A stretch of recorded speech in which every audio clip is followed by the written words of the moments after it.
Clubes com dívidas, má gestão, falta de transparência. A saída para o futebol brasileiro poderia ser clubes se transformarem em empresas?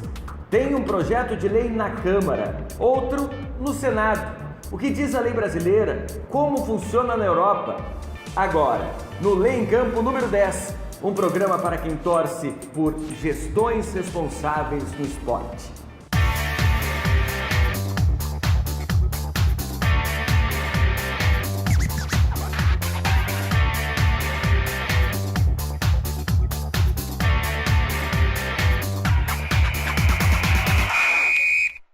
Olá, eu sou o Andrei Kampf e esse é o nosso Lei em Campo número 10. Um programa em que direito e esporte jogam juntos.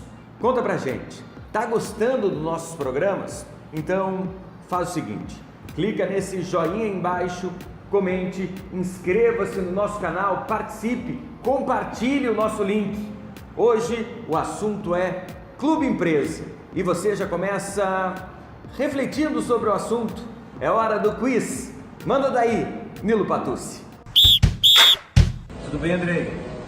Com relação à legislação esportiva de clubes e empresas, o nosso quiz do Por Dentro da Lei de hoje, a gente quer saber. Qual a primeira legislação esportiva com previsão de clubes de futebol se tornarem empresas? Alternativa A, Lei Zico. Alternativa B, Lei Pelé. Alternativa C, Profut, ou alternativa D, ainda não existe legislação com essa previsão. Boa, Nilo, vai pensando. E antes da gente se aprofundar mais nessa questão legal e também nos projetos de lei que já existem no Brasil, vamos fazer um panorama da leitura que o brasileiro tem sobre gestão esportiva, não só no futebol, mas também no esporte brasileiro. Para isso a gente convidou o Léo Bertozzi, que é jornalista dos canais ESPN e tem o canal Bertozzi pelo Mundo no YouTube, justamente para falar um pouco dessa leitura sobre a gestão esportiva no Brasil. Conta pra gente, Léo. Fala aí, pessoal do canal Lei em Campo, tudo certinho? É para falar sobre a organização dos clubes, né, ou a desorganização dos clubes, vamos dizer assim. De fato, o que pega hoje é a falta de responsabilidade de dirigentes que, na verdade, sabem que eles vão apenas deixar para quem vem depois a bagunça que eles aprontarem, né? Então, o que acontece hoje com muita frequência é o dirigente gastando o que tem e o que não tem para montar um time competitivo, para ganhar títulos e para ser lembrado por isso, né? Aí quem vier depois que arrume a casa. Então o que a gente vê hoje são dirigentes que deixam grandes passivos em despesas trabalhistas, em processos, até mesmo em processos na FIFA, né? Muitas vezes com transferências internacionais que não são pagas. Então acho que a principal questão é essa, né? Quando você vai tratar o seu clube como uma empresa, você sabe que o prejuízo pode ser seu. Então essa que é a principal questão e também te obriga a procurar os melhores profissionais para compor a sua equipe, né? Hoje em dia, por incrível que pareça, mesmo em clubes que se chamam profissionais, pelo menos no papel, ainda há muita indicação política, ainda há muito interesse envolvido. Então acho que a principal questão é essa, responsabilidade e cuidado, zelo no futuro a médio e longo prazo, porque hoje você parece administrar os clubes apenas para você chegar ao final de um mandato com títulos, independentemente da consequência que isso possa ter a longo prazo. Não é isso, amigos? Obrigado pelo convite, hein? Boa, Léo. Agora a gente vai para a pergunta de $1 milhão. Vamos supor que todas as entidades esportivas no Brasil estivessem pessimamente administradas. Gestão temerária, falta de transparência, irresponsabilidade administrativa. Aí, sensibilizados por uma comoção popular, governo e também Câmara decidem obrigar clubes e entidades esportivas a se transformarem em empresas. Isso é possível? Sim ou não? Pensa aí. Resposta: não, não, claro que não. E sabe por quê? Por causa dela, Constituição Federal. No artigo 217, ela dá autonomia às entidades esportivas.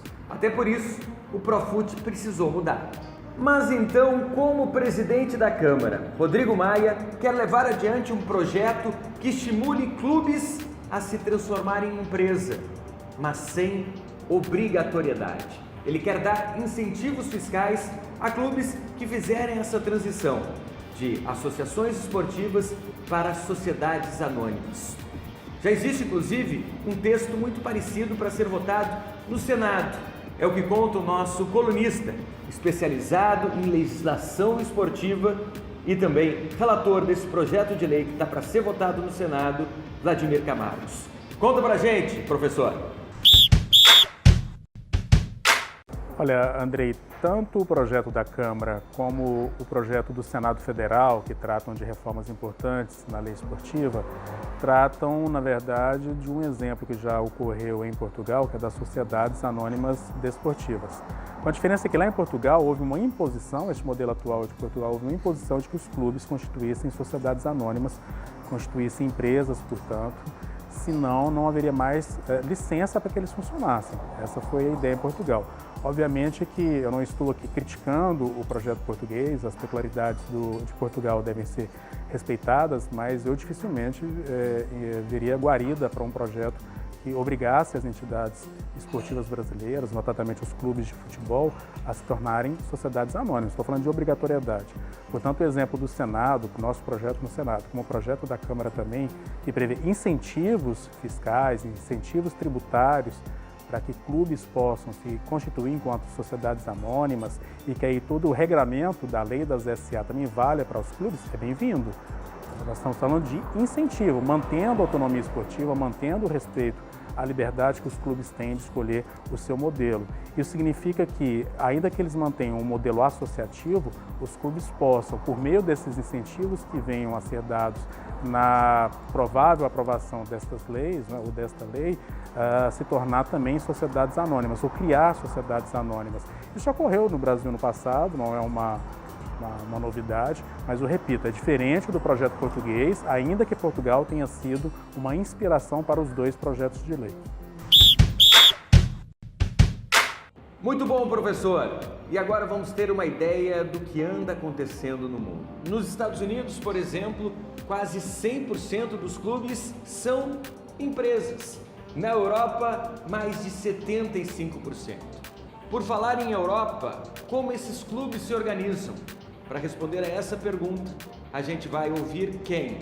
Nosso especialista, Luiz Gustavo Costa, direto de Londres. Fala daí, Luiz Gustavo. Olá, André. Aqui na Inglaterra, os clubes de futebol não têm status legal de associação.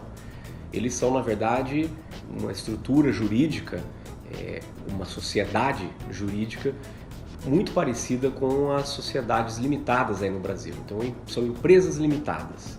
E, portanto, eles têm sócios ou cotistas, como são chamados aí no Brasil, aqui são chamados de sócios, e os sócios têm direito aos dividendos, aos lucros, distribuição dos lucros da empresa limitada. Para se ter uma ideia, os dois clubes que atualmente estão liderando o campeonato inglês, a Premier League, o Manchester City e o Liverpool, ambos são empresas limitadas que foram criados em 1894 e 1892, respectivamente. Portanto, são clubes muito antigos, são empresas muito antigas que visam o lucro. Esses clubes são atualmente, os seus cotistas ou sócios do clube, que são, podemos até dizer que são os donos do clube, são estrangeiros, como nós bem sabemos, são muitas vezes empresas que não são inglesas, são empresas estrangeiras. Será que compensa ser acionista ou cotista desses clubes de futebol? Será que o retorno em termos de dividendo justifica este investimento? Porque, na verdade, grande parte do que é arrecadado pelos clubes é distribuído para os jogadores, em termos de salários. Os salários são altíssimos, portanto, muito do que é conseguido e ganhado pelos clubes é distribuído um pagamento, a folha de pagamento deles que é extensa. O que atualmente é bastante discutido aqui em termos de propriedade dos clubes de futebol, dos sócios e ou cotistas dos clubes de futebol, são exatamente essas empresas que são estrangeiras. Uma vez que eles passaram a investir no futebol,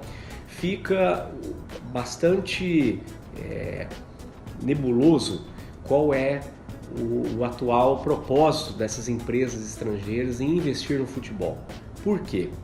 Número 1, são empresas que muitas vezes vêm de países ou vêm de jurisdições que são tidas como, que estão no watch list, que estão na lista negra de várias instituições de transparência corporativa e também em países onde corrupção tem um nível muito alto. O segundo ponto também é em relação o propósito específico dessas empresas em investirem aqui no futebol inglês. Será que realmente é para promover o futebol ou é para um motivo posterior, um motivo não declarado? O Manchester City, como exemplo, é um desses clubes que, por ser por ter o seu fundo principal vindo do Oriente Médio, será que realmente o propósito é para promoção do futebol e para melhor proveito do futebol do clube, ou é para promover uma proposta, uma agenda muito maior dessa empresa, desse conglomerado do Oriente Médio que está por trás do Manchester City? Clube empresa seria uma boa? O que desenharia, por exemplo, Renato Pérez? A gente mostra.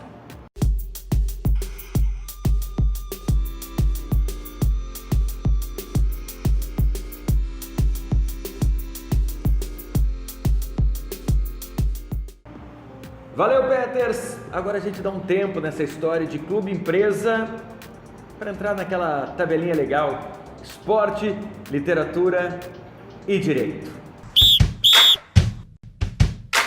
É época de declarar imposto de renda. Então, o Alexandre Barreto descobriu um livro que trata justamente sobre tributação do direito de imagem no esporte, de Rafael Marchetti. Quer saber mais? Faz o seguinte, entra aqui, www.leemcampo.com.br. Inclusive, tem alguns artigos bem legais sobre tributação no esporte para você. Bom, agora que a gente falou bastante sobre clube empresa, acho que você já consegue responder o nosso quiz. A resposta, Nilo Patucci. E aí, tudo bem? Lembra da pergunta? Foi a primeira legislação esportiva com previsão de clubes de futebol se tornarem empresa? A resposta certa é a letra A.